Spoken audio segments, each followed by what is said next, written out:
Hey everybody, I just want to let you know that the entries for this year's Sleeper Wire Pro-Am and Listener Leagues are now available. Coming back for the 5th season, we once again have a great lineup of pros, including Jake Seeley, Matt Harmon, Mitch Renz, Pat Fitzmaurice, Marcus Grant, Justin Boone, the Sleeper app, and so much more. We have so many options for you to play with the pros and us this season. A one-time $50 donation to our Patreon page will get you into the Pro-Am. A one-time donation of $30 gets you into a listener league with us, and a one-time $75 donation gets you into both the Pro-Am and a listener league. Visit patreon.com/sleeperwire to make your donation, and then screenshot your confirmation email and send it to sleeperwire@gmail.com, and we'll make sure to get you on the list. Make sure to include your name and your Sleeper username in the email. Once again, that's patreon.com/sleeperwire and send it to sleeperwire@gmail.com.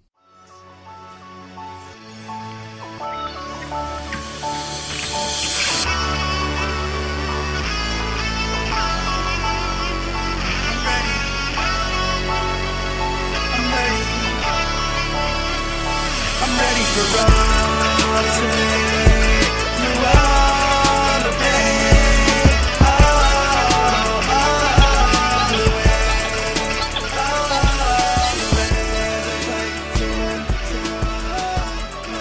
Welcome to the Sleeper Wire Show. I'm your host, Jason. I'm here with Primetime Lucas and our guest, SFB8 Champ himself, Stompy.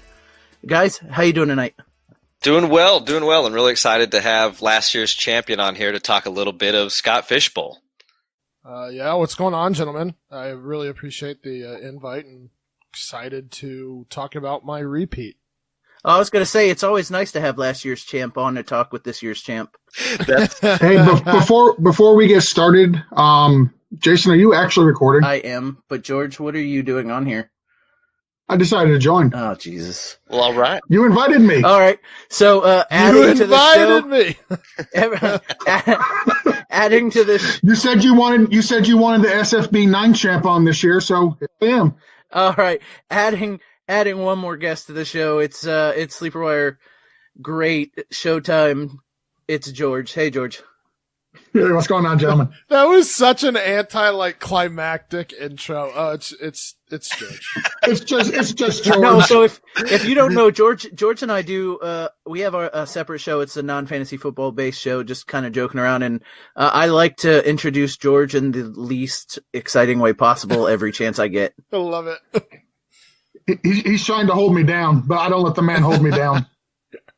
All right. Well, so we're going to talk SFB information about our teams. We're going to have a discussion about like how we think our drafts went this year, surprises and that. But first we're going to get into the news of the week. A lot of injury news this week. AJ Green is trending the wrong way. He underwent minor ankle surgery. When news first came out this morning, they were talking about the first game still being possible. Now they're talking about 1 or 2 games. Guys, what round are we looking at for AJ Green now that he's going to miss a couple games? In regular redraft, I think 6th round is going to be the earliest that I'd be considering him. If he fell to the 7th or 8th, I would feel pretty obligated just based off talent. I am pretty nervous that this is actually going to extend and we're not going to see real AJ Green until week 4, 5, 6, and this could linger. He's returning from an injury, and this just is not a great way to start. So I actually had ankle and foot surgery last season. Mine was last season. Like I'm a football player. No, I last year, July or something, and I wasn't really right until December because I had to go through and mind you, obviously I don't have access to all of the stuff that they do in terms of health and medical and all that stuff, but it takes a while to get that strength back in your foot and your ankle and to trust it again. And this is an injury where I just don't know if I would trust that this year. I mean, I've seen Stompy in a singlet, and I can attest he's not the athlete that AJ Green is. You can call that a hot take if you'd like, but I'm in agreement with him though. I'm staying away from AJ Green in redraft if at all possible. the likelihood that he goes out and re-injures that foot is pretty high. So I'm staying away. He won't be on any of my redraft teams. Yeah, I'll agree with all of that. I know what Lucas is saying. The talent's pretty good. So if you see him in the 7th and 8th round, but man, it's tough because you're still looking for starting players at that point, and he's gonna be out 2 games at the it looks like 2 games at the minimum, and then who knows where it goes from there. And this isn't the foot he's coming back from last year, so who knows how well that's actually healed. Now he's got 2 bad wheels, so I'm kind of avoiding the situation as well. So Adam Schefter reports that Derrick Henry has a strained calf muscle and it could sideline him for a couple of weeks during the preseason. It's not considered serious, but the team is being overly cautious. Does this do anything for you, Stompy? Are you staying away from Derrick Henry, or are you a guy who already stays away from Derrick Henry? I mean, I was a guy that was going to stay away from Derrick Henry. He's been kind of a flash in the pan each of the last 2 seasons. I have to wonder, and I don't know how many of you guys watch basketball, I have to wonder if the issues with Kevin Durant and the torn Achilles are making everybody in the sports world a little bit wary.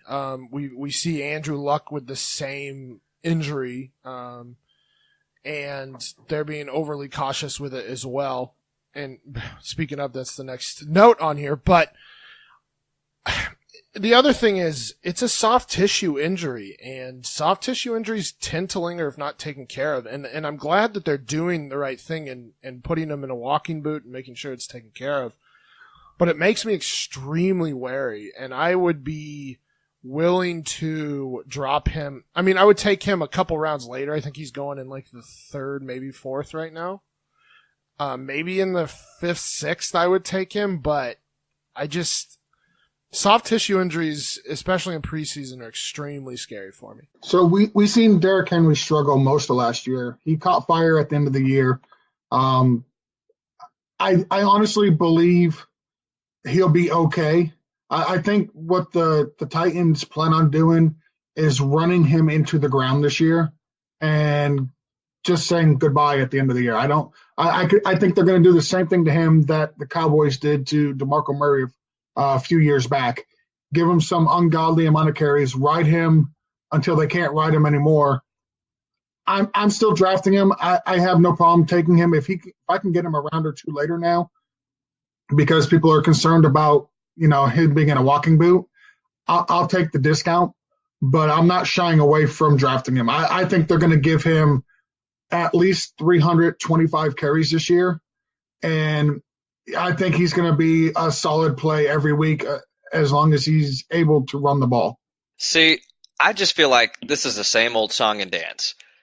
Last year, he was being drafted at nearly this exact same position, and he ended up on almost every waiver wire in all of my leagues. People could not give Derrick Henry away, and for the games that he performed, most of the people that ended up with him on their teams, you didn't use him for every game that he performed. You maybe used him for. I did. You got him for every single one, even including the first one that every single one. See, and now Yep. Was that based off of you'd been playing him the entire year, or you had to do it based off of necessity because of other injuries you were having to your players?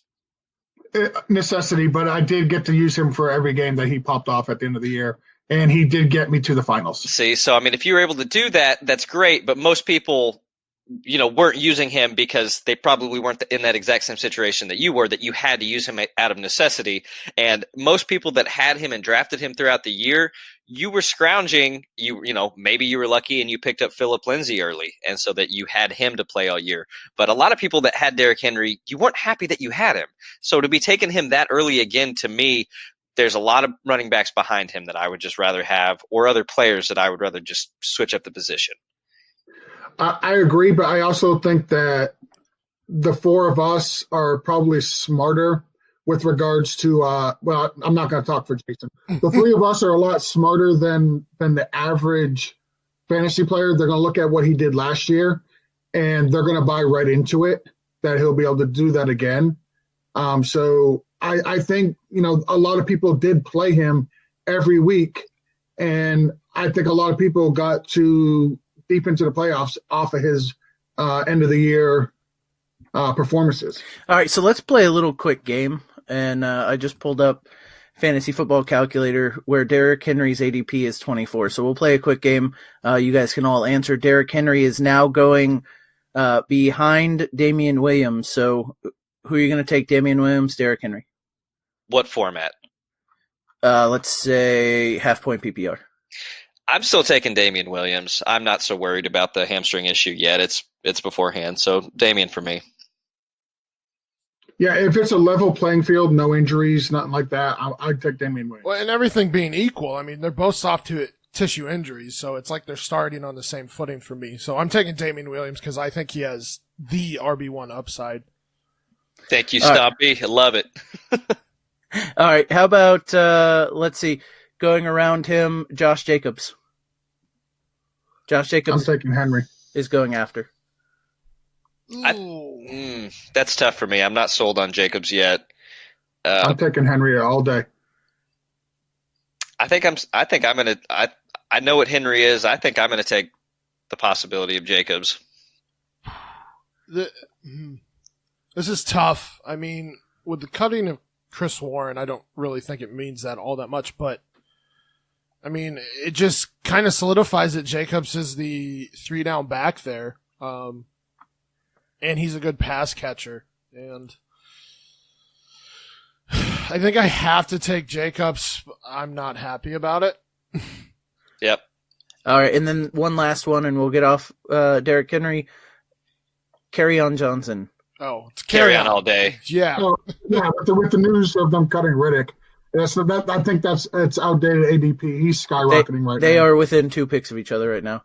So that ADP for Riddick is going to jump significantly. See, had Kerryon not got hurt last year, he was on a really good pace. Had he not got hurt, he would be going much earlier. Well, and I think out in Oakland, I still think Jalen Richard is gonna play a factor in that backfield as far as catching goes. All right, so Stompy talked about it for a second there, so let's get into Andrew Luck. He missed his second practice in 4 days due to his calf injury. It's the same injury that sidelined him earlier in the spring.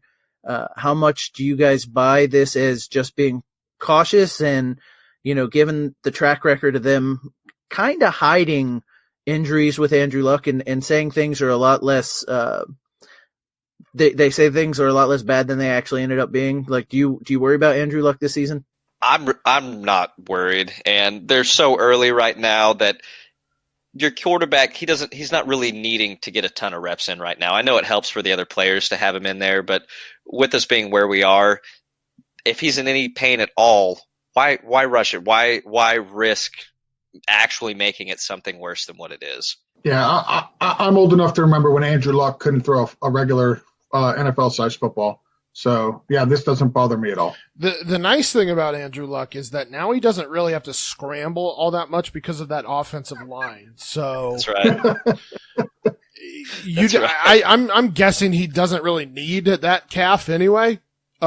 Regardless, I'm not really worried about it entering the season. Yeah, as long as it's not affecting the 3 to 5 step drops, I think he'll be okay. All right, so Stompy made news today. Andrew Luck to be the first player to play without a calf. Yeah, there you go. Just cut off his lower leg and put a blade on it. It's fine. Is that a performance enhancement? I don't know. Because didn't that murderer from South Africa run in the Olympics with one? Yes, he did. He did. Yes, he did. And now I will just say that Rodgers only played with one leg all of last year. So what you're saying is toughen up, Luck. Rodgers can do it. You can do it. All I'm saying is apparently quarterbacks only need one leg. All right. So Tyreek Hill bruises quad on hard hit by Bashad Breeland.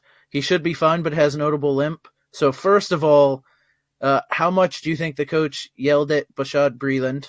The guy got cut. No. So what exactly happened there? Like, was it just an accident, or was the guy just going? I think he was squaring. I think I read it earlier. He was squaring up to do a tackle, and hit him hard. Hill got injured. Yeah, Hill got injured on the play. I chalk it up to practice. No big deal. Yeah, it's dumb, but it's one of those things where it's like, things are going to happen regardless of whether it's non-contact or whatever. So I'm not. I don't blame him. The guy's trying to make an impression on the coach and on the team. I mean, it happens. Yeah. It's football. And then a scare out of Buccaneers camp. Mike Evans was carted off the field today, reportedly a cramp. Bruce Arians came out and said it was cramps. Now, they're practicing indoor. I don't know how you cramp inside, but I saw George on the field the other day. It looks like his whole body cramped as he went out for a pass. So I didn't get carted off, though, so what you're saying is I'm tougher than Mike Williams. Thank you. Mike Evans. Mike Evans. Mike Evans, excuse me. The funny thing about this time of year right now is that there's no other real – I mean, I love baseball, and I can watch baseball all the time, but there's not a lot distracting fantasy football players from watching and interpreting everything in training camp. So anytime like a player is carted off the field or whatever, like everybody holds their collective breath for, well, what happened now? And it's just – ultimately, and usually it just ends up with a minor thing, but it's just so funny to see the reactions. I personally try not to overreact to injury news in July, unless it's something major like AJ Green. When they require surgery, okay, you've got my attention. But if you're telling me you got cramp or a twisted ankle or even a hamstring in July, I'm not going to, fade you too much right now. Right. Just try not to overreact to the minorest of news. It's it's cause for concern enough to put hamstrings and things like that on your radar. But in terms of really dropping people down your draft boards where you've had these kind of set and slowly moving with the news that we've been getting, dropping people a round or two because of little soft tissue things here before we really know what it is overreaction at its finest, and that's just what we get at this time of the year. Yeah, it's fun to play with people that overreact, though, because you get, it's how smart players get deals, right? Like it's how you get your value because everybody's overreacting over every little thing in camp. So if you're doing drafts now, it's a good time to pick up guys or trade for guys that have these minor issues. Certainly. So we're gonna move out of injury news and into holdout news. We got 3 players.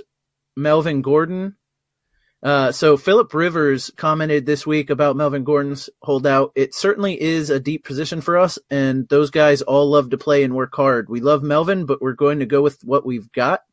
It's pretty dang good group, and somehow they took that and considered it a slight. And I know Josh Gordon reacted with, it's wild that he would say something like that, but guys, don't you think this is... We just talked about overreactions. What is Phil Rivers going to say? I guess he could just say no comment, but he gave props to Melvin, but said while he's out, we're going to play with the guys that are on the field. Yeah, that's 100% right. And I'm sure that Melvin took it the wrong way, especially if he just read the headline or had someone retweet him or tag him in it, and it looks like, and people are there's not a whole lot out there, so people are trying to, it's clickbait, right? People are trying to get a rise, they're trying to create this drama, and you're 100% right. Phillip Rivers is just saying we are going to play with who's here. We love Melvin. We know he's a great talent, but he's not here right now, so we have to move forward as if he isn't here. Then when he is, we welcome back with open arms. Yeah, he didn't Baker Mayfield him. That's right. Or Ben Roethlisberger him. I will say He is pretty spot on. I don't think they're going to miss a beat, but yeah. There's a fine line that you have to be political there, and it's just one of those things where it's like I think that's a fantastic answer. We love Melvin, but we have to move, and he's going to do what he needs to do, but we need to move on and practice. Yeah, and listen, I can't fade back and hand it off to dirt. So whoever's on the field, I'm going to hand it to him, and he's going to run for us. Right. And again, it's overreaction. Now, Zeke, on the other hand, the GM for their team, Jerry Jones, came out and said you don't have to have a rushing champion to win a Super Bowl. That's a little more on the nose, don't you think? Well, it is, and the funny thing is that all 3 years that Jerry has had Super Bowl wins since he's been the owner, he had Emmitt Smith as his running back, and 2 of those years, in 93 and 94, I believe, were two of the 3 years that Emmitt Smith had was the rushing champion. All three of them. All three of them, he was the rushing champion. Yeah, I didn't know that he was the rushing champion in '96, but I do know that he was still Emmitt Smith and in his prime. Yeah, that's the ultimate irony here is just, okay, you say that. And granted, I mean, Jerry and the Cowboys have the upper hand here because of the way contracts are structured. And Zeke still has 2 years on his contract. Just not a good look, though. I mean, he's calling his bluff, but at the same time, it's like, yeah, probably shouldn't be doing that to an already volatile person. Well, does it say to you guys that they're just not going to pay him? They've already got to pay Dak. They've already got to pay Cooper. They traded a lot to get Cooper, so if they don't make Cooper happy, it looks bad that they've got a guy for 2 years after trading a first. So they're going to pay him. Are they just saying, listen, we're not going to pay Zeke? Do you think that's where this is headed? It means we're not going to overpay you, and you still have 2 years on your contract. There's other guys ahead of you that need to get paid, including our quarterback. So this probably isn't the time for you to be making the stand. Let's talk in a year, and we'll take care of you. Yeah, they've got to pay Cooper. Otherwise, that was just a terrible, terrible deal. But, I mean, they have other positions that are coming up that are kind of important to the team that they have to pay. Cooper is one. I believe Tyron Smith is his contract's coming up. I think Zach Martin's contract is coming up. They've got a lot of contracts coming up that, they have to address. They've got 2 years on Zeke's contract, plus they have the franchise tag for 2 years. So I think what Jerry was saying is, yes, we don't need a rushing champion, but what he should have said was, we've got 2 years. We'll address Zeke at the proper time. Now is just not that time. We have other people and other contracts we need to address first. That's what he should have said. So there's two things I think coming out of this. One, I think these guys are doing this now, specifically Zeke, because next year's a collective bargaining, right? And who knows what the final deal's going to be. He's trying to get some guaranteed money now before those negotiations go in effect, right? Well, also with these top-line running backs, they only get like one good contract, and that's normally their second contract. So their window to get paid is very, very small.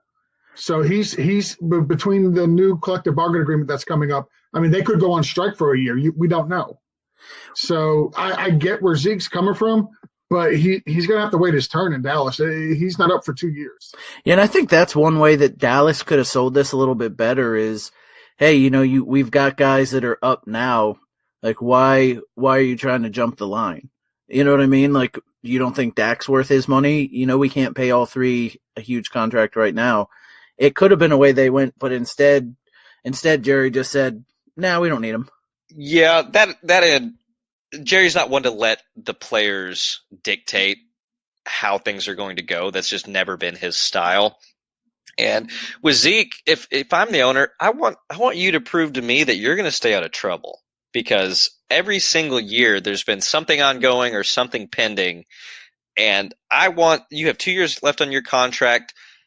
Come in, work your ass off, give us a year of keeping your head down, staying out of trouble, and putting up numbers for this team, and then next year let's talk. No, that's the way it should go. That's the way it'll probably end up, because I don't see them restructuring his deal this year. Well, and here's the crazy thing is, like, he's just, I don't know if you guys have read the Josh Hermsmeyer's latest article on why Zeke's not worth it, but his value added is not even close to top end money. Like, he ranks 16th in short yardage running in the red zone. He ranks 22nd in closeout or in closing out games, runs to close out games. 10th outside of the red zone in short yardage runs. Like, there are a lot of indicators that it's largely volume and it's largely that offensive line, and he's just not worth that money. All right, and the last guy who I think we'll all agree is probably worth the money is Michael Thomas. He's about to sign a contract to make him the first $20 million plus a year wide receiver. What do you guys think about $20 million a year, and is Michael Thomas worth it? Whew, that's a lot of money. I think he's worth it. You look at what he did, his catch percentage, his not last year, the year before, he was in like the 78 percentile, and everyone said, "Oh, there's no way he could go out and duplicate that." And he went out last year, and he was like 84, 85% catch percentage when balls are thrown his way. He is a stud, and the way teams are paying and the way the salary caps keep going up and up and up, pay the man. Lucas? I completely agree. You need to pay Michael Thomas. When you have a guy like that, he's in his prime. He is an absolute monster, and he actually kind of tailed off a little bit at the end of the season there. He was closer to the wasn't he like 93% catch rate through the first 10 or 12 weeks? It's just something absolutely insane. And yeah, absolutely pay the man. And he's been effective his entire career is the big thing. I mean, he's got what, 3 straight or 4 straight 1,000 yard, 3 straight 1,000 yard seasons, 1,100 yard seasons. Dude has almost 3 straight 92 or 100 reception seasons. He only had 92 in 2016. Like he's just productive, and I don't know who else is going to catch the ball besides Kamara there. That's right. What's interesting about this is what this means for other people, other guys who are looking at contracts. Julio, I know AJ Green before the injury was looking into for an extension. Keenan Allen, not this season, but next season will be up. Amari Cooper, we've already talked about. It'll be interesting to see how this affects the wide receiver market now.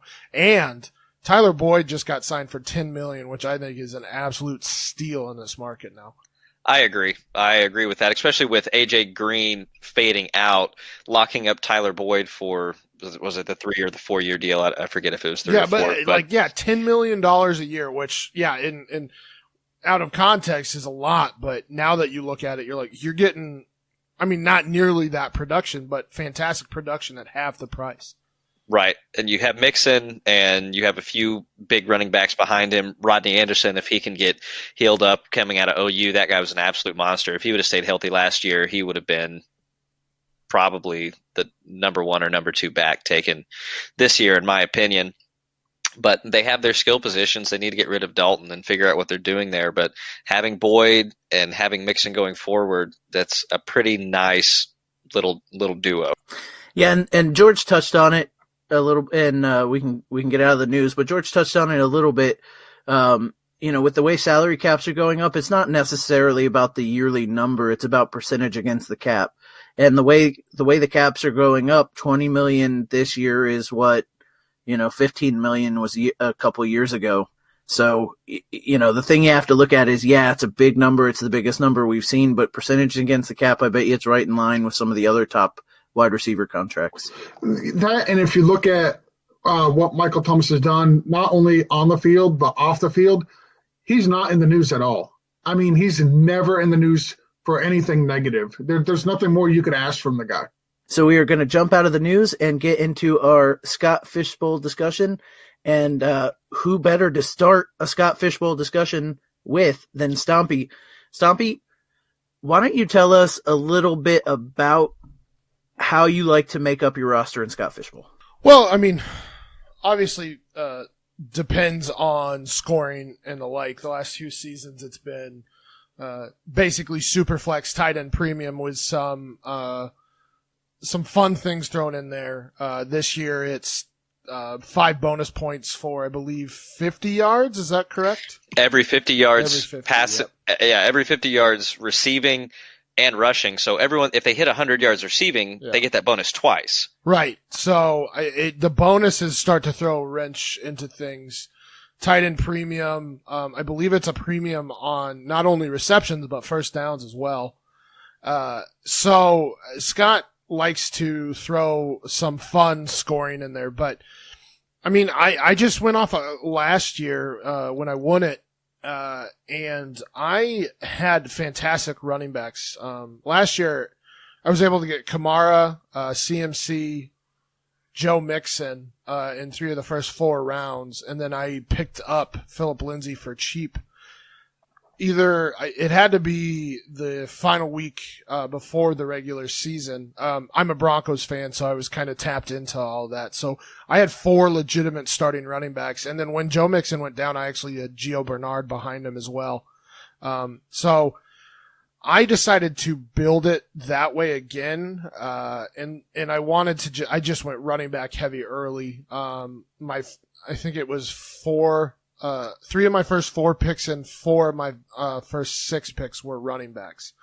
So that's how I decided to build there and then take wide receiver late, because I really think that wide receiver is extremely deep right now, and 0 wide receiver strategies and redrafts are the way to go this year. All right. So with that said, why don't we go into our teams and we can talk about, so this year, and we'll start with Stompy. We're always going to start with the champ, and then we gotta pay homage. Yeah, we have to pay the homage. So we're going to start with the champ. Who did you end up with running back this year? So I took Dalvin Cook in the first, at the back end of the first, and I know a lot of people think that's a reach. I actually was gonna go with Joe Mixon there, but Jacob Rickroad shared something on Twitter from Warren Sharp's preview magazine about Dalvin Cook and how successful he was last year when he was healthy, and I had to jump, and he legitimately has top 5 upside. So if there's any league that you're going to take a risk, it's this one. So I went Dalvin Cook in the first, and then one of my favorite running backs in the league, Nick Chubb, in the second. I think despite the presence of Kareem Hunt in the second half, I still think Nick Chubb is going to be a monster this season, top 10 running back. They're probably going to score more often, so he's going to get a lot more goal line looks.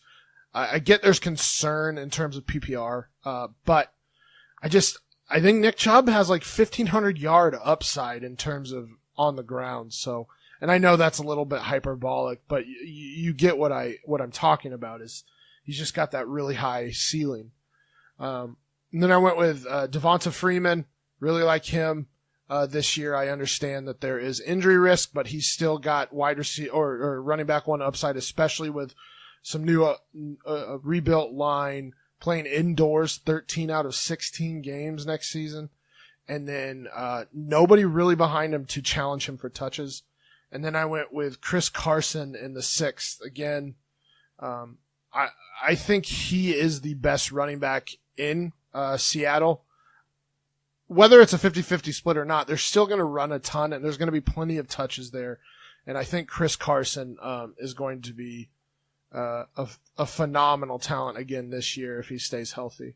From there, I have Ito Smith to back up Devonta Freeman. I also picked up Quadri Olison to just kind of control that backfield. And then I took Darwin Thompson in the 17th because I think if Damian Williams were to go down, I think Darwin Thompson would take over that role because I think Carlos Hyde is a jag. Yeah, I agree. And real quick, what spot were you drafting from? I might have missed that. The 11th spot. Okay, yeah, I knew you were at the back end there.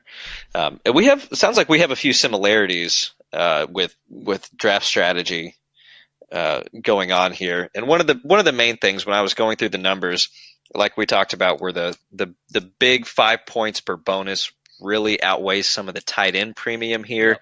And so people were going tight end early, which I don't think is really going to benefit you because every single position gets the 5 points per 50 yards. And also quarterbacks get an extra 5 points for hitting the 300-yard passing mark. So it's pretty beneficial to either take a running quarterback, which there's not that many quarterbacks that were going to hit 50 yards a game. They're going to look a lot like Lamar Jackson, Josh Allen, and Mitch Trubisky. Other than that, I don't think that there's really another quarterback out there that's a threat to hit the 50-yard mark every single game. Pat Mahomes is mobile, but I don't even think he hit the 50-yard mark one time last season. If he did, it might have been once. Well, so Lucas, since you've been up, what position in the fishbowl were you and want to run through your running backs real quick? Yeah, real quick. I drafted from the 12th spot, and I wasn't real happy with that. I really wanted to be closer to the end, but as it started going, I started to get more in sync. And being at the back end of the draft is really tough, because if you miss a run in a super flex league or a tight end heavy league, it does make you feel like you either have to try to catch up or just completely punt at certain positions. But at the 12, I was thinking about going running back, but Devontae Adams fell to the 12 spot, and in this scoring format, he was either the number 1 or the number 2 guy last year. And then I ended up going Joe Mixon as my first pick in the second round, and I do like Dalvin Cook, but it was really between James Conner and Mixon for me. Gurley was there also, but I went with Mixon. And then at the end of the 5th round, I got Chris Carson. He was averaging over 25 points a game in this format last year, and he was like the number 3 running back in this format through the last 4 or 5 weeks. And exactly what Stompy was talking about, with Mike Davis being gone, he had 112 rushes last year, and I don't see them throwing a whole lot more. So even if Rashad Penny, who is a darling of a lot of people, even if he gets a lot more touches, it's fine. All I need is Carson to get what he was getting last year, and he finished as the number 9 running back. So to me, he's a steal at the end of the 5th. And then I turned around and went Phillip Lindsay with the 6-1, and then in the went a few more picks. I got James White, and that was at the 8-12, which I thought was a pretty good steal. And way later in the 12th and 13th, I got Eckler and Adrian Peterson as my 5th and 6th. I really like that a lot. Yeah. I wish I had gone more. Like, I stopped drafting running backs from like 7 through 13, and I wish I had gotten another 2 running backs there that I felt more comfortable with. Yeah, those were 2 for me, and then I ended up going with 2 more real late in the draft. I grabbed Dexter Williams for the Packers, and then Elijah McGuire with my 22nd pick. If anything were to happen to Bell, I mean, Elijah McGuire's he's getting you 15 points a game. Yeah. So, George, what position did you draft from? What are your running backs? So I also drafted at the back end of the draft. I was 110 overall. My first running back off the board came in the 2nd round.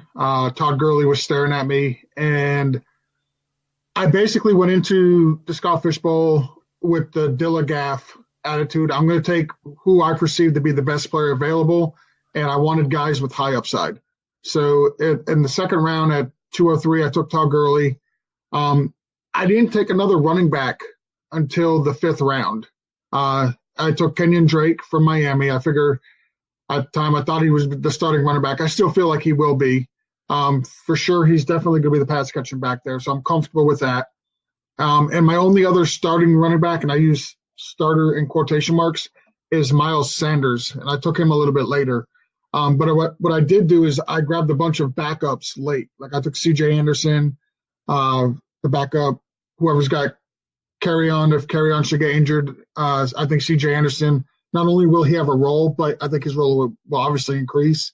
Rockwell Armstead, I took him because, Fournette's not staying healthy the whole year. Carlos Hyde, even though I agree he's just a guy, but I think if he does get the starting opportunity in that system, I think he will produce.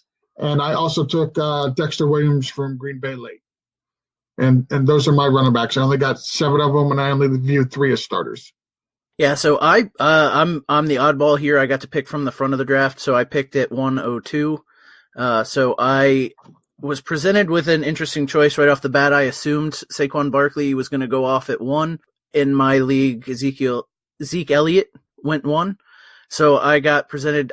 I had in my head I was going to go McCaffrey the whole time, and I ended up taking McCaffrey over Saquon. Actually, I think Saquon fell to 4 or 5 in our league. So I took Christian McCaffrey 1, and then so the first 4 rounds I took 3 running backs. I have McCaffrey, drafted James Conner, came back with Kerryon Johnson, and then I kind of stopped drafting running backs and started focusing on wide receiver a little bit. So I ended up with, I have Adrian Peterson, TJ Yeldon, Chase Edmonds, and Madison in Minnesota, just because we don't know if Cook's going to stay healthy all year, and he looks like a solid backup. So that's how I went. I started running back early, got 3 guys I really like, and then grabbed some upside guys in the back. That AP pick is a real nice one. I like it. It is, and honestly, it was right before the news about Geis's hamstring, which may or may not. Again, it's camp fodder. We don't know if that's going to be a thing or not. But it was right before that, and everybody assumes when I told him I got Adrian Peterson, it was right after. But I was leaning Peterson anyway, just because I think, especially early, he's going to get a lot of yards. Yeah, I don't disagree with that, and I have Peterson also. There's been a lot of hate with Geis, and this may be contrarian, but I'm actually looking for him. If he's falling till the 9th round, I will take Geis every single time, just purely based on the talent and the upside alone, if they end up using him to see what they have, and then he comes on strong in the back end, and he ends up not being injured and just being completely fully productive for that team. I've been saying all offseason they're going to ease Geis in. I think he's vastly more talented than Adrian Peterson at this point in Peterson's career. I think they will use Peterson to start the season, and they will sprinkle Geis in here and there, just let him spell for a game or two, a series or two throughout the early part of the season. But as the season goes on, we'll see a transition to more Geis, and then Peterson coming in to spell Geis for a series or two. I think by the end of the year, Geis will be the clear-cut number 1 in that backfield.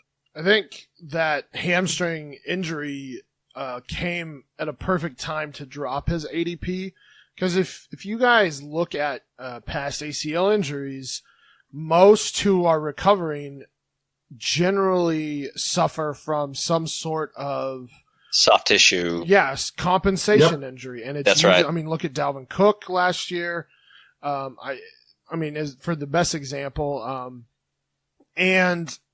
but if you remember, he tore his ACL in the first preseason game, which is here in a week or so. So he should be, quote unquote, fully recovered from that.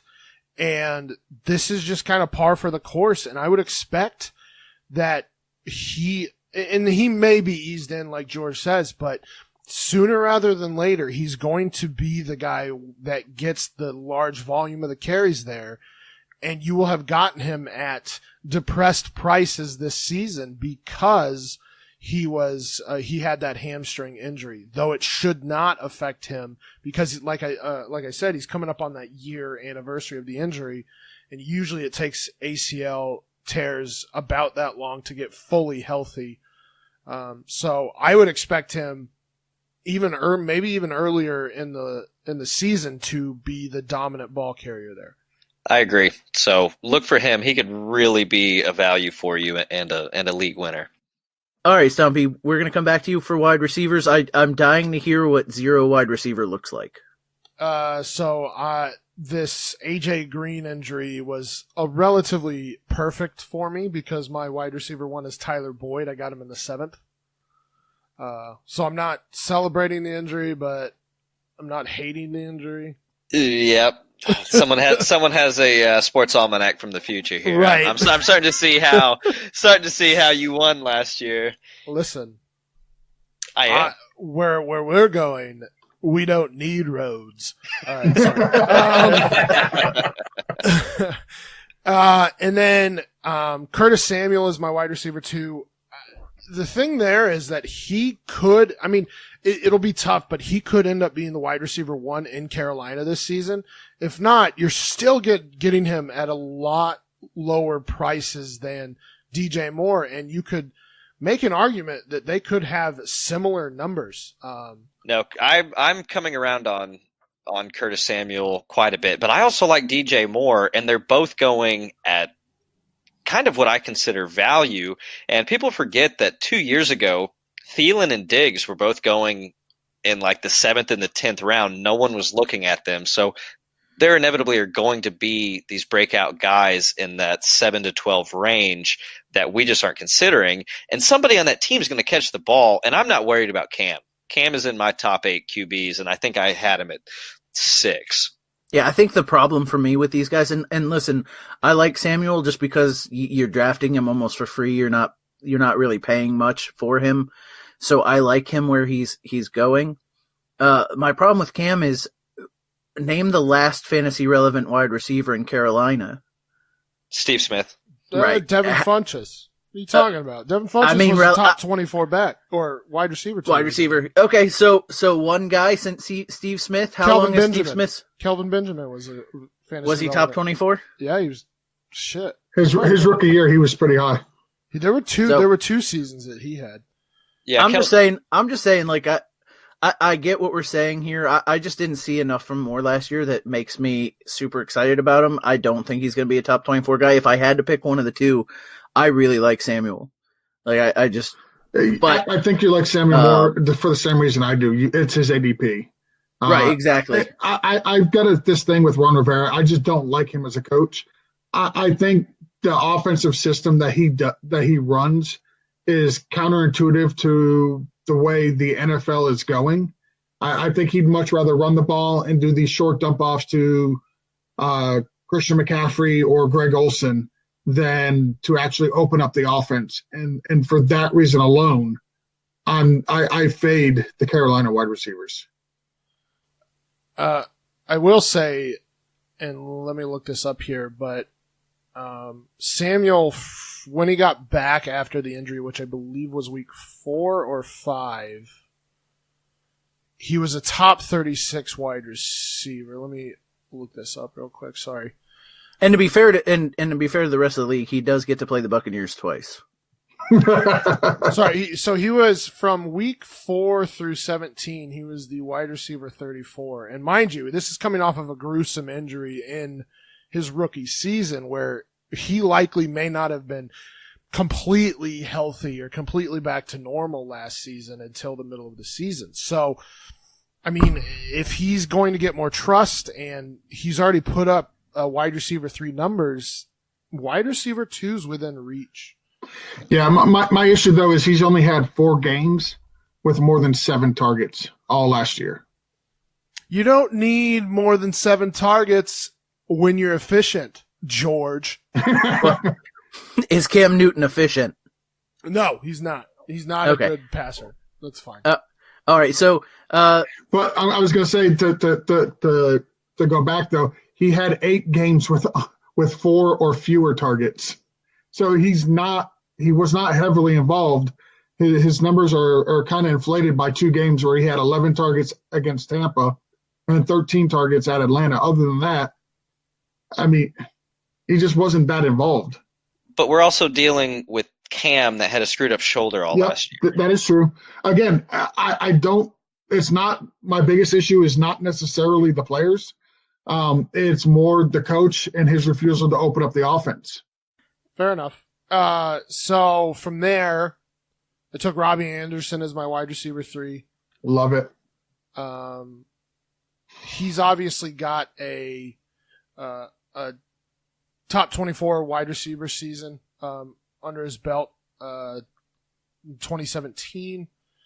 But last season, he finished the last 4 weeks of the season after Sam Darnold came back from his injury.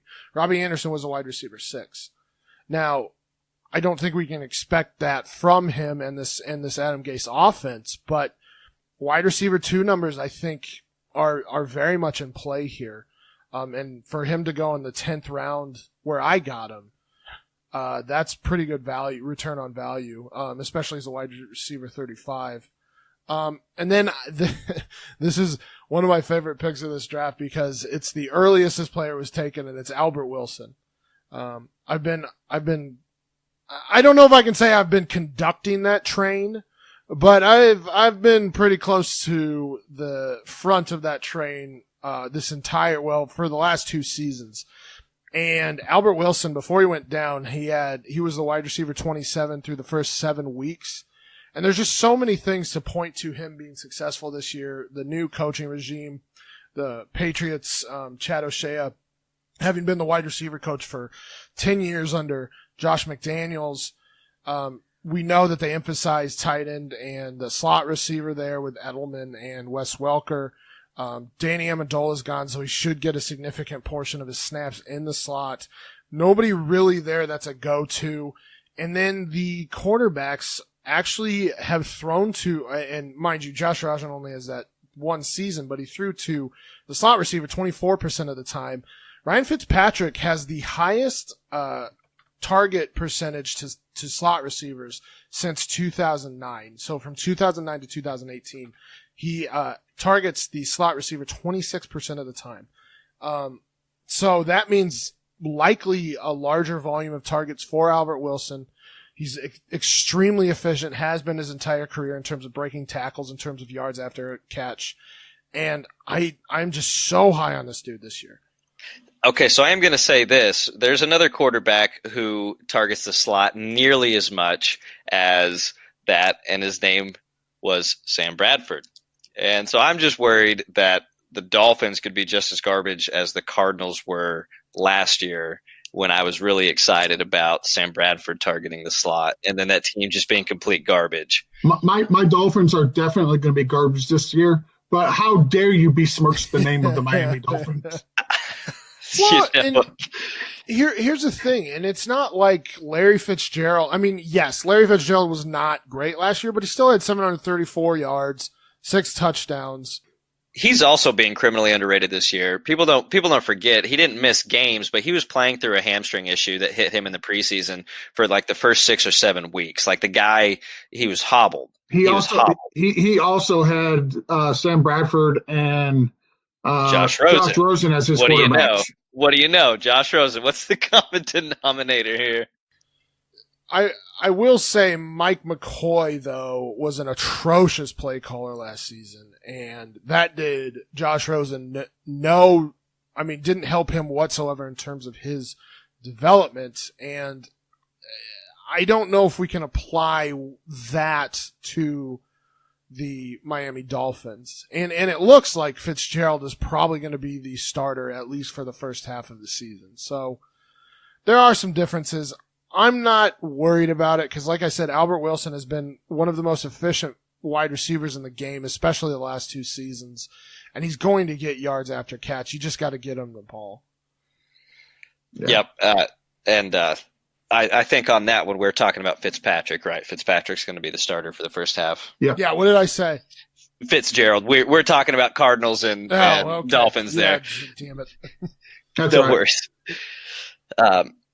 So the Dolphins, they'll be bottom 3. Oh yeah, they're going to be bad. We're tanking for Tula. If you don't mind, I'll jump over real quick. I'll run through my wide receivers. I actually like my wide receivers a lot more than I do my running backs. Typically, I am a running back hound, but I just took what was coming to me at the end of the draft. I've got Geronimo Allison, who I absolutely love. Deshaun Hamilton. I took Tyreek Hill in the 4th round. Just gambled. Smart man. I just gambled thinking if he gets 4 games, that's 4 games, but then I get him the rest of the year, and it turns out he got none. So I feel that was a absolute steal in the 4th round. Alshon Jeffrey. I've got Julio Jones, who I took in the 1st round. With the bonus points, I feel Tyreek and Julio can probably hit the bonus almost every week. The 50 at least for sure, and possibly the 100 as well. So I love that dual threat. Marvin Jones, who I feel is severely underrated. He was doing phenomenal last year until he got injured. Coming back, should be healthy. I think he will be the wide receiver 1 in Detroit again this year, contrary to all the Kenny Golladay truthers. And then late round additions, I took Demaryius Thomas just to see what he could do in New England. And I also have Albert Wilson from Miami. I like that. I think that sounds pretty good. So with mine, I kind of did I wanted to grab a couple what I thought were elite wide receivers, especially for this format with the 5-point bonuses for yardage. I wanted to have guys that I thought could hit that. So I grabbed a couple of good wide receivers early and then pretty much punted until I found value late. I took Devontae Adams at the end of the first and T.Y. Hilton at the end of the third. And then after that, I pretty much just went running backs and quarterbacks for the next 6 rounds, and then was able to pick up Jarvis Landry and Marvin Jones on the 9-10 turn.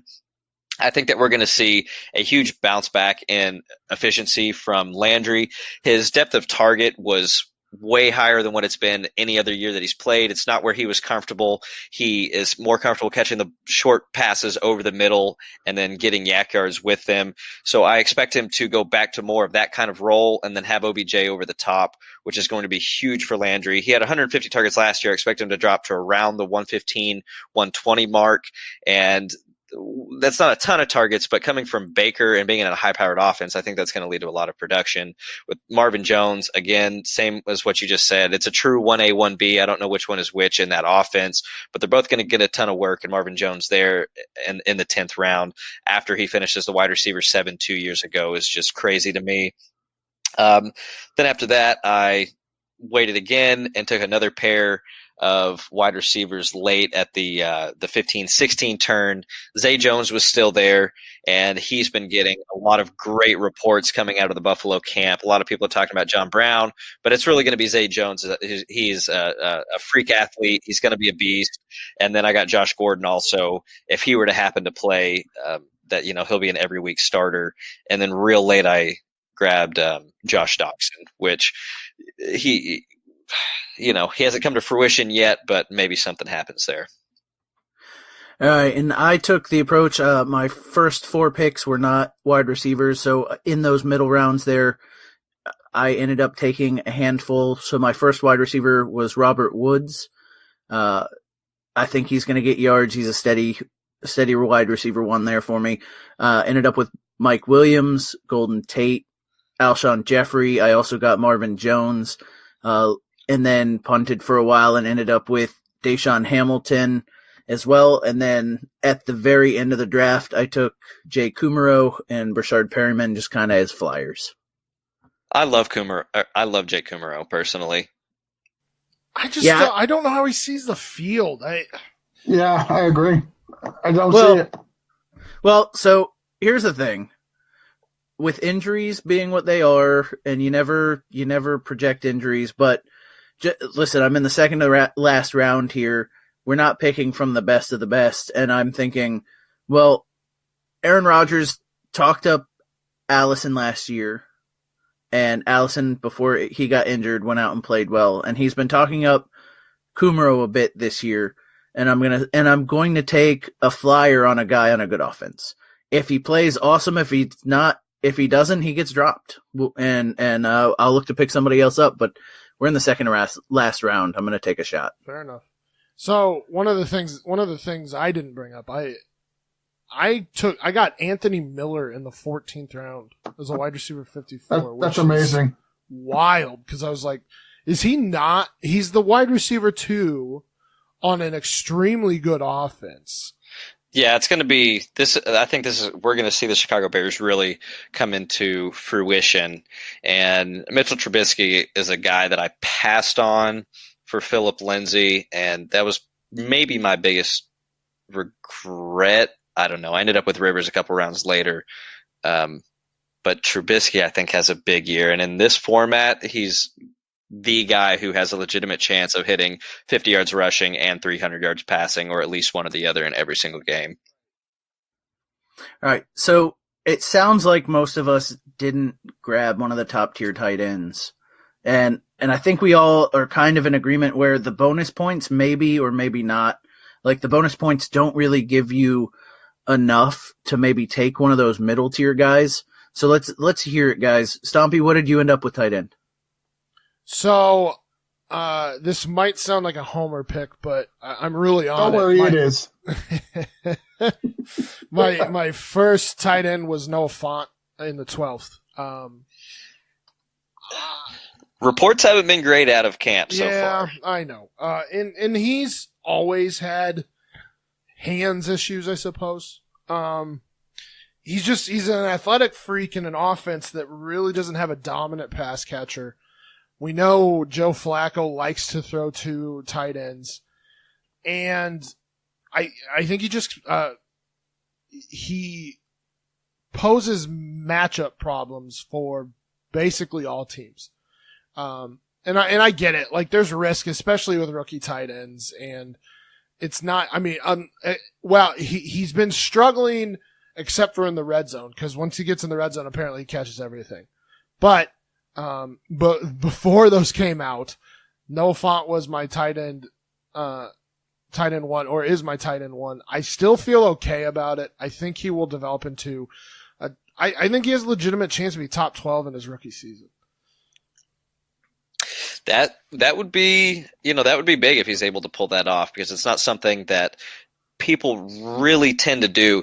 And this year, I actually think there's going to be a lot of tight ends that become productive and kind of quote unquote break out in the middle tiers. They may not come into the top 3, but I think there's several guys like as deep as like tight end 20 or even further that you could see some guys that many people don't even really know who they are that end up being productive assets at tight end. And so I was pretty happy to take some shots late. Right. So I actually went with 3 rookies, and then second year I went young, apparently. That's a bold strategy, Cotton. Yeah, I hear you. I took Josh Oliver in the 15th, teaming up with Nick Foles, John DeFilippo, again, in an offense that doesn't really have a dominant pass catcher. We know Nick Foles, and yes, I mean, he had Zach Ertz, so maybe that's the reason that he was throwing to the tight end so often. That's the secret sauce. Huh? Right. Regardless, I took the shot there that he could develop early in that offense and be something this year as a rookie. In the 20th, I took Will Disley. I mean, he showed us flashes last season, I believe in the 2 games that he played. And in the 20th, it's kind of what I'm just going to take a swing here. And then in the 22nd, I took Trayvon Wesco, and with, Chris Herndon suspended for 4 games, Trayvon Wesco has a legitimate chance to steal that starting tight end, position in New York. I don't know if you guys subscribe to Matt Waldman at all, but he really likes Trayvon Wesco and what he has to offer, thinks he's better than Chris Herndon, and this gives him a legitimate shot to take those snaps and do something with them. That's actually a name that I haven't spent a lot of time researching, so that'll give me something to look up a little bit more on. Did you just call him a moron? What's that? Did you just call him a moron? No, I didn't. I'm not sure exactly what I said now, but now I have to go back and listen to what I said, but I'm pretty sure I didn't say moron. Don't worry about it. I'm cutting that part out. It's not a funny joke. Oh, it was funny. I laughed. It's not a funny joke, George. George. Come on, George. Come on, George.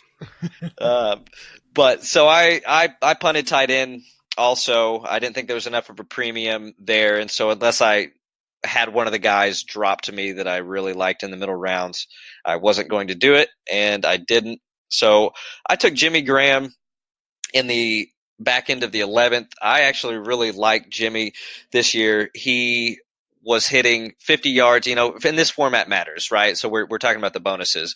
And 4 out of his 8 games before he was wearing a cast on his hand, he hit the 50-yard bonus, and he only had 2 touchdowns all of last year, which I expect to come up to, 5. Is probably be the over-under for me, would be 5 touchdowns. And I do expect him and Aaron Rodgers. He's getting old, so there's things he can't do, but I think that he should have a fairly productive season. I took Jordan Reed at the end of the 14th on the off chance that he is actually healthy and the Jordan Reed that we remember. I took Matt Lacoste in the 17th round. He could very easily end up being the tight end that Brady throws to this year, and we know how Brady likes his tight end. I don't think Ben Watson is much of a factor or going to be much of a factor in the passing game. I think he's going to be more of a blocker, and Lacoste, he looks kind of good. And then for the same reason that you took Oliver, I took Swaim. There, I think that he's more talented than Oliver, and I also think that Nick Foles, that's his comfort food, is right there at that tight end. So I'm really just hoping that one of these 4 is worthwhile enough to throw in, and I'm planning to load up heavy on running backs all season long. and ride them to SFB9. So it sounds like I went the earliest on tight end. I debated taking Hunter Henry at 403. I instead took Tyreek Hill. And much to my shock, he was still there when it got back to me at 510. And at that point, I said, okay, I'm taking him. So I took Hunter Henry in the 5th. I didn't take my next tight end until the 14th round, where I took Jordan Reed. I figured if he's healthy, he's got potential to be a top 5 tight end. It just needs to be healthy. I think the quarterback situation is slowly improving there. And when you look at their wide receiving core, there's really not much there. So I think he is the best pass catching option in Washington right now. And then with my next to last pick, I went ahead and took Ben Watson. I figured in round 21, why not take a New England tight end and see what – I know he's suspended 4 games, but why not just take him and see what happens? That's right. Why not take Lacaste's backup? For 4 games. So I ended up with Kyle Rudolph. Hold your nose. I also ended up taking Greg Olsen, hoping he can return a little bit of the form he got before. And then I took Ben Watson all the way down on the 20th as well, just to have a third tight end on my bench. So I think I did the anti-Stompy, and I went as old as possible.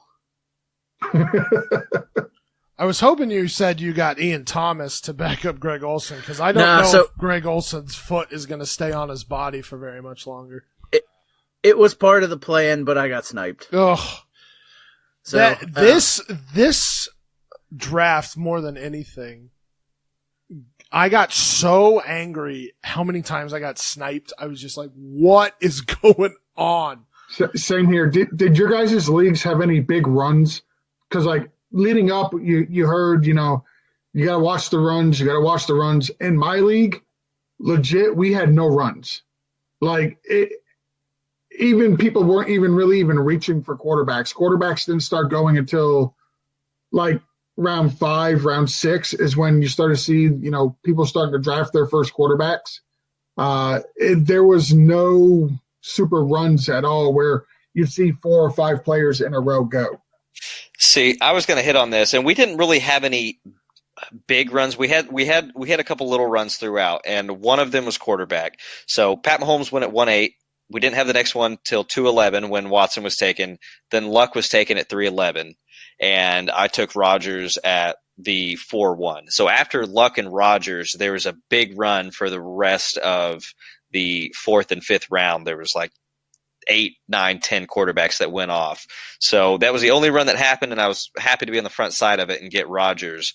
And but Stompy, what about you? Did you have any big and runs? I built our teams very much alike, because I got Rodgers at 3-11. Okay, yeah, yep. We have real similar, it sounds like. And honestly, and I'll just say, in this format, when it's 6-point touchdown minus 4-point interception, and Rodgers has I think it's 338 touchdowns to 80 interceptions over his career. Yep, he may be the number one. And last year he was 25-2 or something like that. It was just one of those things where it's all right. I mean, I don't want to take a QB early here, but Rodgers falling to me in the back end of the 3rd is just, it was it kind of forced my hand there. Yep. I think the run for mine was, middle round running backs. And I think it was because I just started taking all the top end running backs so early. Yeah. And cause I was looking at guys like Royce Freeman that I really liked. And some of those pass catchers, Austin Eckler, and I just kept getting guys taken from me, and I was like, God damn it. What is going on? Yep. Yep. So that's unfortunately why I don't love my depth in terms of running back. But that was really the only run that it really hurt. I guess QB sort of went on a run. So I took Mitchell Trubisky in the back end of the 5th. And I was double sniped before that pick. So I've been a champion of Lamar Jackson this offseason. Trubisky's going to finish higher than Jackson. Yeah, we'll see. Just you relax. We'll see. But I was going to take him in the 5th because I was like, there's no way that like people are going to go earlier than me on Lamar Jackson. And so I'm sitting there, and I also like Dak Prescott, and I think Dak Prescott can finish as a top 5 QB this season. Maybe not in this scoring, but in traditional PPR scoring. And so it was like Lamar. If I can't get Lamar Jackson, I'll take Dak Prescott. And they went back to back right before me, and I was like, oh my god, somebody's gonna die. I think that they did you a favor. I have to be honest. No, you stop it. Tell me at the end of the season that I'm wrong, but like I said, in this format, I love Lamar Jackson. Yes. He's never going to throw for 300 yards. Yes, Don't he's you- going to rush. Yes, he will. You take that back. It's not going to happen. It may You be don't one put game. that evil on me, Ricky Bobby. He's your number one best ball owned player, isn't he? Probably yes. Like him or Albert Wilson, and those two are the guys like I'm willing to reach on. Yeah. I do like the Wilson pick. The breaking the leg or whatever happened to him last season, I think has really hurt his value. Yeah. He would have been going a lot earlier. And I haven't seen a lot of videos of him running and how he's progressing, but I've heard he's coming along fairly well, right? Well, he wasn't put on the he was he put on the pup? He was not put on the pup. So that's nice. Yeah, so that is promising. So it all indications he should be ready for week 1. George, what quarterbacks did you end up with? Well, what I did is I wanted to stack at least one of my quarterbacks and wide receivers. And if I was going to stack one, it was going to be Matt Ryan and Julio. So I reached a little bit for Matt Ryan, but I really wanted to stack in this format. So, and with the fact that they're played 13 games in a dome was even more enticing for me. So I took Matt Ryan in the 3rd round. I took Ben Roethlisberger, Sam Darnold. So I have 3 solid starting quarterbacks. And then in the 18th round, Daniel Jones from the Giants was just still on the board. And at that point I said, fuck it. And I took him as well just to have a 4th, what I would presume as a starting quarterback by the end of the year. Yeah, so you loaded up pretty heavy. I also like the stack idea. I had Adams with the 112, and then Rodgers was there at the 4-1, so I had to take that. Rivers fell to me at the 7-12, which as my second quarterback, I was pretty happy with. And I wasn't going to take a 3rd quarterback, to be honest. I was just going to load up at all these other positions and maybe just play a running back during the bye weeks. And then when it got to the 18th round, 12th pick, and Joe Flacco was still on the board, I said, I'll go ahead and take a 3rd quarterback. So I played last year, and my starting quarterback was Ryan Tannehill. And when he got injured, I had to pay out the ass for Jay Cutler. And I blew basically all my entire fab budget on Jay Cutler. And I did not want to have to worry about my quarterback getting injured and then having to blow all my fab on a quarterback, because somebody's going to get a quarterback injury this year and people are going to blow their entire fab budget on a quarterback. And I did not want to have to be that guy again. So that's the reason I loaded up with at least 3 starters. It wasn't necessarily I was concerned about bye weeks that I didn't care about, but I just wanted to preserve my fab for another position that came about other than a quarterback. See, I understand that, but from the other mentality, I'm not going to give up one of my first 10 picks on a 3rd quarterback when I could be getting a skill position player that I'm going to be starting every week. I've just kind of resigned myself that if I lose one of my first 2 quarterbacks, I'm not going to win the Scott Fish Bowl. So I have my 2 starting quarterbacks. Flacco was there for a 3rd. Great. Bye week fill in. But I couldn't bring myself to take and especially with being at the very back end and having to wait 22 picks to get back to me, I just could not take a 3rd quarterback that I would be using 2 times over a player that I'm going to use every single week that's going to boost my overall points. Yeah, I get it. I took quarterbacks in 3, 7, and 9. So yeah, I thought I took Darnold in round 10, but I took him at the back end of round 9. So yep. I I ended up with Watson in the third round. I'm not usually an early quarterback guy. I really like the idea of Watson this year. He's got assuming they stay healthy, he's got his weapons back. The offensive line isn't great, so he'll probably scramble. He may get the 50-yard bonus occasionally, but he definitely can get that 300 yards per game bonus. And then I listened to Stompy a little bit. I must have channeled him. I ended up with Dak Prescott in the 6th. Yeah. So quarterbacks went really early in my league.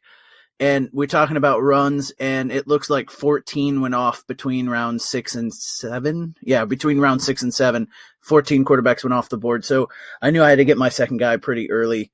My league there was just some odd moves that happened, but there was a run there, and I had to get the guy I really wanted. So I ended up with Watson and Prescott. And then way back at the back of the draft, I got Rosen from Miami, which is probably a wasted pick. It's probably the pick I hate the most. But, I wanted a third quarterback just in case. And, maybe he can make something of himself, but I kind of doubt it. That's the one pick I regret. He'll be the starter by the end of the year because they're going to want to see what they got in him. Yeah, but sometimes having the starter is just not worth it. This is true.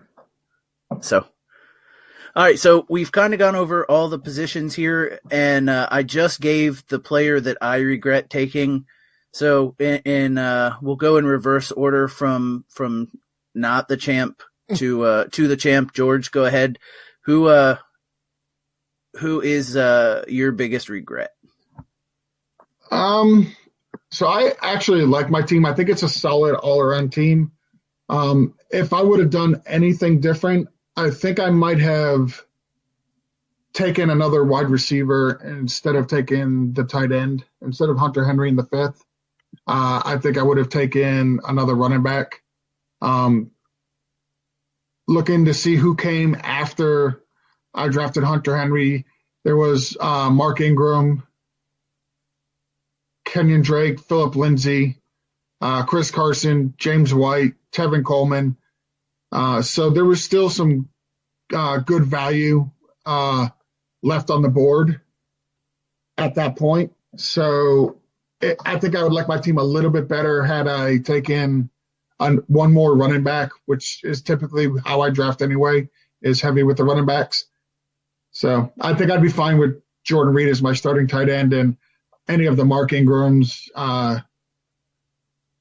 Chris Carson's, Philip Lindsay's, any of them on my team, and not having Hunter Henry. Lucas, biggest regret? Sorry. I don't really have any regrets. The biggest decision that I made was on the 5-6 turn. I took Carson and Philip Lindsay. I really believe Trubisky's going to have a big year in this format, so I was debating taking Trubisky there where I took Philip Lindsay.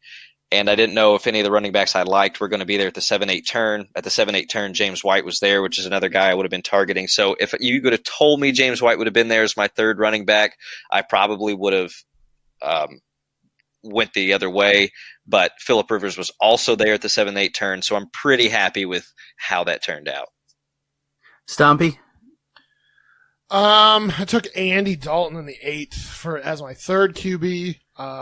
Now that I look at my running back depth, much like George, I wish I would have gotten another running back there, whether that be somebody like Royce Freeman, Austin Eckler, somebody in there, just to make me feel better about that depth.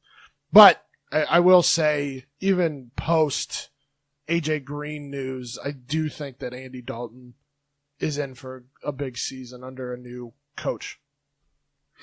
All right, and yeah. So, and that's the other thing. I have the Dalton Boyd stack, and then I have the Trubisky Anthony Miller stack. So, I didn't know I did that, but apparently I stacked 2 quarterbacks. So, any major surprises in your draft? A pick that made you scratch your head, Stompy. I mean, I would have to look back at my draft. I don't know. Really, the one that surprised me the most was Lamar Jackson going where he did. You thought you were way early on him and ended up missing out. Yeah, like him going in the 5th, I was like, wow, all right. And that was the other thing. I just surprised that QBs went as early as they did in my draft. Well, and to make you feel a little better, he went in the 5th in my draft too. So, biggest surprise in my draft is the tight end 5 off the board went in round 3, and it was Cook from New Orleans. So he went ahead of O.J. Howard. He went ahead of, Vance McDonald's or Njoku, which is fine. But like him in the 3rd round, he went before Ingram. So that was kind of crazy to me. At that point, I knew I wasn't going to get a high-end tight end because I wasn't willing to pay that much for one. Yeah, mine, there weren't really any major surprises to me. I think Kittle's going to be a bust. He went at the 2-3, and I just don't think he's going to have a huge year this year. Mahomes went at the 1-8, and I was kind of surprised. Honestly, I was kind of surprised that some of the QBs didn't start going earlier, just with it being a super flex. I thought some of these QBs would go earlier. Yeah, I had the same thing. There was really no surprises, no shocks. Through the first 4 rounds, we only had 9 quarterbacks. Through the first 5 rounds, we had 12 quarterbacks.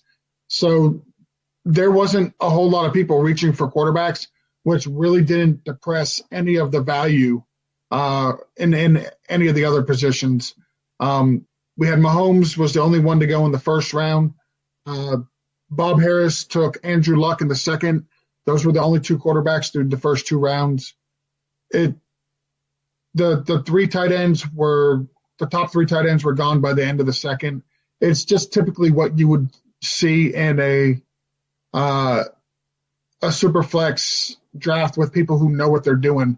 We had a good amount of fans in here, but these guys were pretty intuitive fans. They knew what they were doing. So, last question on the Scott Fishbowl. We're going to get out of here. Was there one guy around where you drafted that kept taking every player you wanted? Yes, there was 2 of them, one on each side of me. I was getting sniped all over the goddamn place by everybody in that. This draft is the angriest I've been drafting in a long time. Like, this was just, I was getting sniped right and left, and it wasn't just one person, it was multiple people around me, and it was mine was the guys. So it wasn't so much the guy that drafted in the 9 position. Like, he might have sniped me once or twice, but that's whatever. 22 rounds, you get sniped once or twice, whatever. But the 2 guys that were drafting at the 11 spot and the 12 spot, Jeremy Spilorich and Chris Moxley. You guys, okay? Both of you. You motherfuckers were sniping me almost every single round. It was ridiculous. There was somebody I would want, and I'm like, okay, I'm going to take this person, and hopefully one of these 3 fall to my next pick. Yeah, no, they were gone before they would get back to me in 4 picks. You sons of bitches. I'm not gonna go on any podcasts in the off season until Scott Fishbowl. That's right. I'm not putting out any articles. I'm not doing anything until Scott Fishbowl, and then I'll just go balls to the wall. So yeah, screw all of you. I'm not talking anymore. So my biggest issue was the guy who drafted. So I drafted 2. The guy that drafted 1, he picked Ezekiel Elliott first, and I got Christian McCaffrey and Connor, and I'm thinking, okay, I'm gonna grab one of these nice wide receivers that are still available. And he went wide receiver. So he went Brown and Evans. And I thought, okay, when we got back to the next set of picks, I'm thinking to myself, all right, he just went wide receiver. I'm going to go ahead and take Kerryon Johnson here, and I'll be happy because I believe either Cooks or Hill's going to fall to me because he just went wide receiver. And wouldn't you know it, he went Cooks and Hill. And I was like, okay, I got Kerryon Johnson now. I'm going to take Robert Woods. We'll keep rolling. And I ended up taking Dak Prescott thinking, all right, Cooper Kupp will probably make it back to me. This guy has just taken 4 wide receivers. I'm like, he can't do it again. Of course, Cooper Kupp and Robinson yet again. And I'm like, come on, man, pick something else. But no, he just over and over and over again. I'm thinking, all right, my guy's going to fall to me. It's going to be great. And Jason, channel your inner George, curse him out, get it off your chest. You'll feel so much better afterwards. You got to drop the name. George, we are a family podcast. I'm going to have to do a lot of editing on that curse. No, you let that rant go. It has never happened. Anyway, so Timothy Talmadge with RotoViz, man, pick somebody besides a wide receiver every once in a while, all right? Save some of them for the rest of us. So that is, yeah, I'm not going to cuss. It's a family show, George. It is not, absolutely George. not. All right. So that's going to close us out for this week. I'd like to thank our guest, Stompy. Stompy, do you, besides your at FF Stompy on Twitter, is there anything you want to promote? Anything you want to plug? Yeah, you might as well sit down for 10 minutes and let me talk. I've been sitting for an hour and a half. 10 more minutes is fine. So you can follow one of my podcasts, The Dynasty Diagnostic, on Twitter at DYNO Diagnostic. Find us on the Dynasty Trade Calculator feed. Leave us a rate and review if you would. You can also find me or follow my co-host as well, Eitan Mosia. That's ETAN Mosia. You can follow my other podcast, Superflex Super Show, at Superflex Show on Twitter. Follow my guests or my co-hosts, John Hogue at Superflex Dude and James Catullus at _James the Brain. And then find them on the DLF family of podcasts. And then finally, I write for FF Statistics. We have a Patreon now. You get access to free articles, but if you would donate to the Patreon, you get access to all the data that we use to help us better ourselves, help us in our writing, and it'll help you with your leagues. Go to ffstatistics.com. Follow FF Statistics at ffstatistics_. And just real quick, if you're not following the people that Stompy just mentioned, you're missing out. Other than Stompy, those other guys are some of the brightest guys in the business, and you will absolutely learn something from following them. George just likes to throw shade around like crazy. Listen, dude, listen. I've seen your crotch zoomed in, okay? I've got to throw some shade. I'm doing the community a favor by throwing some shade. All right. Well, listen, if you're not tired from hitting the follow button after all of that, you can follow the Sleeper Wire Show at Sleeper Wire Show. You can follow Lucas at Sleeper Wire LBB. You can follow George at BFTG Pod, and you can find me at FL Dr. Milbarge. Guys, it's been a blast. Good luck in the Scott Fish Bowl coming in second, and we'll see you next time.